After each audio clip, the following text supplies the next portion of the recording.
ಒಂದು ಊರಿನಲ್ಲಿ ಒಬ್ಬ ರಾಮ ಇದ್ದನು. ಅವನು ಬಡವನಾಗಿದ್ದನು. ಒಂದು ಹೆಣ್ಣು ದೇವತೆ ಅವನಿಗೆ ಸಹಾಯ ಮಾಡಲು ಬಂದಳು.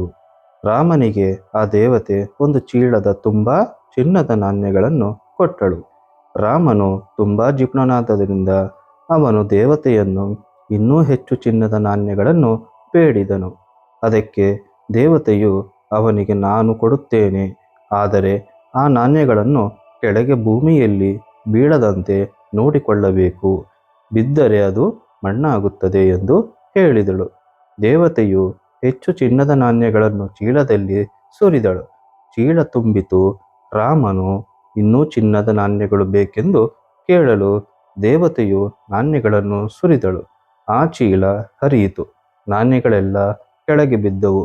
ನಾಣ್ಯಗಳೆಲ್ಲವೂ ಮಣ್ಣಾಯಿತು. ರಾಮನು ಬಡವನಾಗಿಯೇ ಉಳಿದನು.